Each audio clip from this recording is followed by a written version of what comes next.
Hey everybody,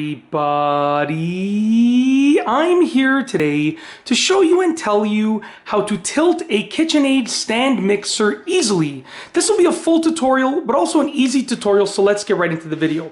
As you can see right here, this is the Kitchenaid stand mixer.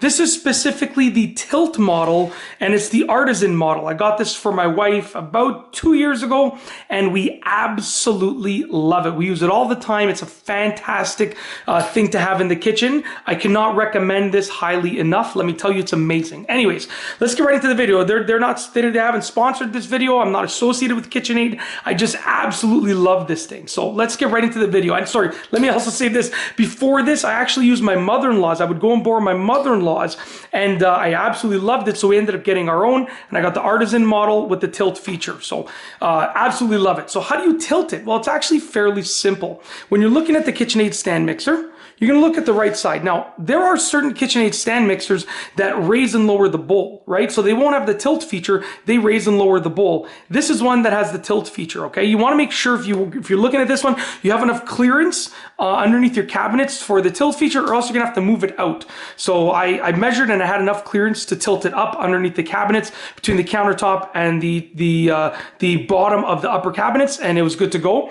So make sure you have enough clearance on a side note, okay? So to tilt it is very simple. If you look here, there's a little bit of a lever, and there's two pictures. One shows the stand mixer in its untilted position, and then the other one shows the stand mixer in its tilted position, okay? Well, I got a cut there. I was just doing some work around the house, and I felt something on my finger, but yeah, I didn't realize I got cut. Anyways, I'll put a bandage on that after. So to tilt it, I'm going way off track on this video. To tilt it, you have to flip the lever to the tilt option, and then it will unlock the top, and you can tilt it up. And there should be a stopper on the back of there, so you should be able to rest it like that, okay? You can make certain adjustments as well on a side note, so look into those if you're concerned about the tilt or this part over here that connects to like the attachment. If it's hitting the bowl and stuff like that, you can make certain adjustments.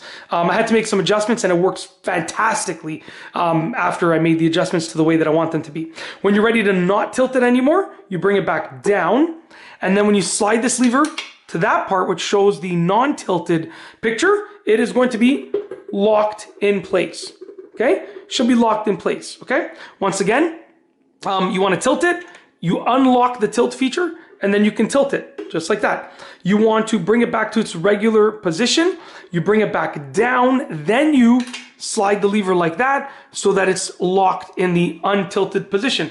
That's basically it. If you like this video, please be sure to give it, sorry, before I say this, whenever I move this KitcheNaid stand mixer, because it's usually upstairs, I brought it downstairs for this video, I always carry it from this part over here. Like I carry it from all of the parts. I would never recommend carrying it from the top, just because it's locked doesn't mean like the mechanism can't fail, doesn't mean like accidents can't happen. So, and it's also top heavy. So, you know, basically I always carry it from the bottom over here and the top both together. I wrap one arm around the bottom portion and one arm around the top portion. So I have both ends secured. Just so it's clear, just because I said it's locked, right? But you know, accidents can happen, mechanisms can fail. It is what it is. Anything can happen. So if you're carrying it, don't just pick it up thinking that it's absolutely locked, because anything can happen. So that's it. If you like this video, please be sure to give it a thumbs up. Let me know what you think down below as a comment. And of course, be sure to subscribe for more great videos just like this one. And that's all I have for you today. Thanks for watching.